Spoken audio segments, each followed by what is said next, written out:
Hello, I'm Mr. T. I'm from Brace-Lederle. Today was career day here, and we had a good chance for 25 speakers to come to our school and talk to the 4th, 5th, 6th, 7th, and 8th graders. It's a fantastic day. We really enjoyed many of the speakers taking time out of their busy day to talk to our kids. Hopefully they had a chance to connect with some of these children and maybe they think a little bit about what they want to do later on in life. Some of the speakers we had, and we appreciate all the speakers coming, but Mr. Rice, Cecil Rice, our superintendent, and Dr. Dixon, our associate, as well as Dr. Jones, a retired principal, and Mr. Bolger, the assistant principal over at Southfield High. Also, Rhonda Walker of Fox TV was nice enough to come. Many other people, but it's been a fantastic experience. The kids have enjoyed it, been able to share ideas, and maybe some of them thought about a different occupation, and hopefully they will do well. This young man will take you. 141, this is Taylor's class. All right. What grade is he in? Right this way, I'll show you. What's that? What grade? He's got kindergarten. No, I'm only kidding, Dr. Jones. Yes, ma'am. And maybe think of some questions that you can answer the artist when he returns. Okay? Okay. Okay. Good morning, class. My name is Titus Williams Sr. And I'm a graphic and fine artist, as you can see. Is anyone here is artist? We have any artists in the class? You're an artist? You? Anybody else? Okay. Well, actually, we all are artists. We're just different degrees of art. Some people like to draw abstract, some people like to draw flowers and still lifes, and some people like to do sculpturing. If you do anything that's creative, it's still considered an art. So we all are artists. So if you like doing crochet or things like that, which some people call craft, like it's still considered art. You have a basic skill, but you have to work on it, and you have to, what they say, hone that skill and make it better, make it finer. That's where your schooling comes to. So when I was in school early, 1st and 2nd grades, my teachers then, they recognized I was a pretty good artist. I was a little bit better than the average in the class, so they encouraged me. They had me help them with projects around the school and classroom, help anything that was related to art. They asked me to do, and I would do it enthusiastically and volunteer. That helps not only in art, but anything else in school. The more you volunteer and try to get involved with things, the better you'll be. And that's in any of the classes, so you keep that in mind. Try to work with your teachers and things. You'll be surprised at how helpful. So I was going from the 1st to 6th grade. I had many competitions, and most of the time I came out on the top. I started saying I was better than the average artist at the time. Not a better person, just a better artist. And I never had the attitude that my work was better than his, because keep in mind, we all are artists. It's just different degrees, different styles. I'm Mike Dixon, and I work for Southfield Public Schools as one of the associate superintendents for what we refer to as administrative services. Actually, there's the superintendent of schools, if you know Mr. Rice, and then he has 2 associate superintendents, or 2 people that assist him. One is an associate superintendent for instruction. The other one is the associate superintendent for administrative services. That's me, and what I want to do is talk to you a little bit about some of the things I do, and then open it up and we can answer any questions that you have.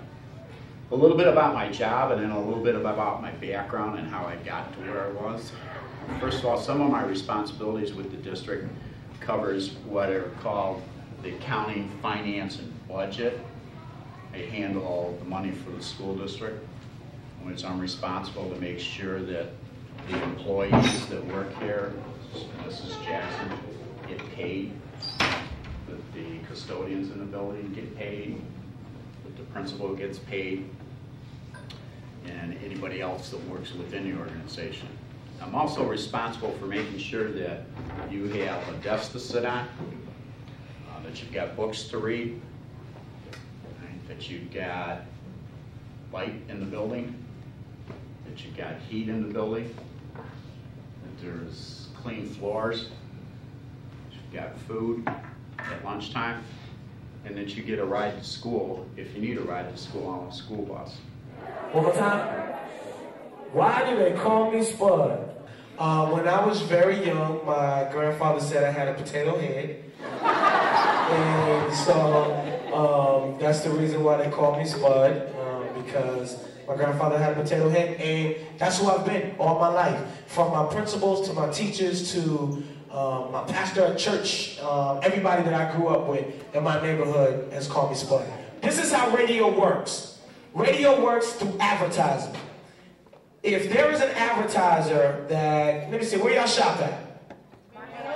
The mall. Fairlane? Good. Fairlane. Let's take Fairlane for instance. Fairlane will come to us and say, hey, we need for people to come to our mall so that way they can buy some of our clothes and our items and articles of clothing, blah, blah, blah, blah, when they come to our store. This is where we want people to shop. We say, you give us the money and we will tell people to come to your mall. That costs. That's how I eat. So please go shop at Fairlane. Now, that's how, radio works when it comes to the entire gist of everything. Radio is through advertisers who want to advertise through the radio station so that way we can get the word to you all so that way you can patronize their business. That's how, the whole thing works. Now, programming works through this. There's a couple things. I already explained TSL. Now, there's a thing called Q. Q is the amount of people that listen to the radio station. So say, for instance, I have all of you all that listen to the radio station. Then we take that plus Q rating.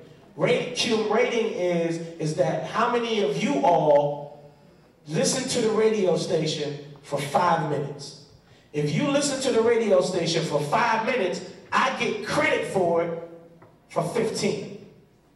That's average quarter hour. The more average quarter hours that I get, the higher my rating goes up.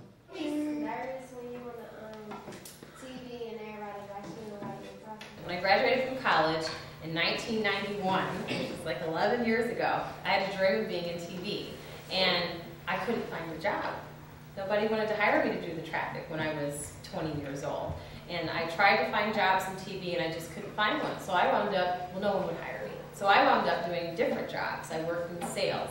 And after working in sales for many years, I thought, this is really, I'm pretty decent at it, but I really don't like it. This isn't really what I wanted to do. My dream when I was your age was I wanted to work in television.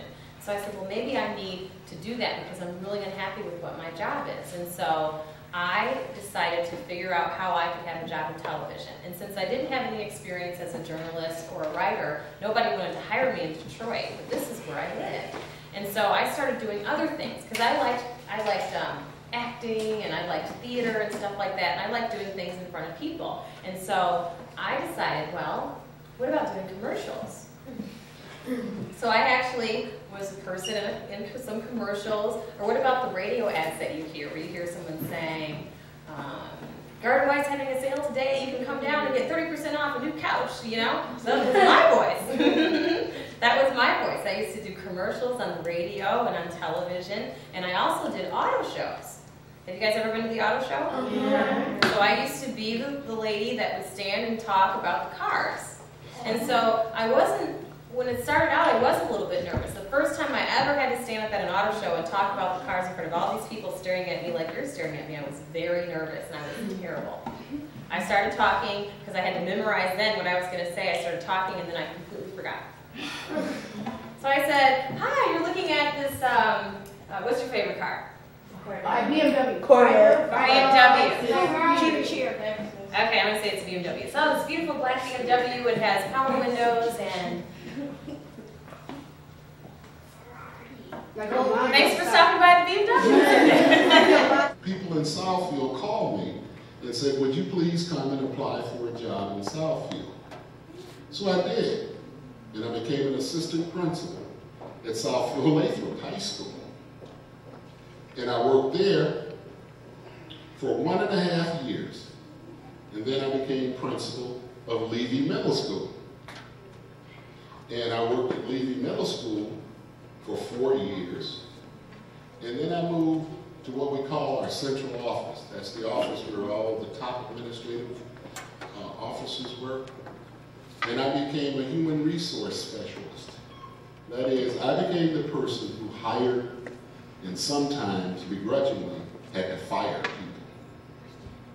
But my basic job was to recruit teachers and other people that we needed to work in this district to service you, to provide safe and secure environment for you. I worked as a human resource specialist for about 3 years. Then I became a director. I was a director in the same department for 2 years. Then I changed jobs again, and I became director of labor relations. After I worked in that capacity for a few years, I decided I was ready to retire. So I announced my retirement. And when I did that, the same year our superintendent left.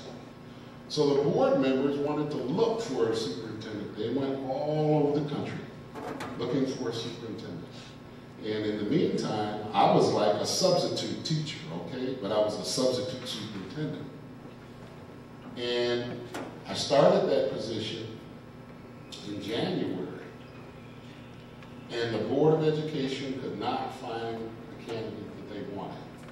So on May 8th, they asked me to please consider being superintendent of Southfield Public Schools.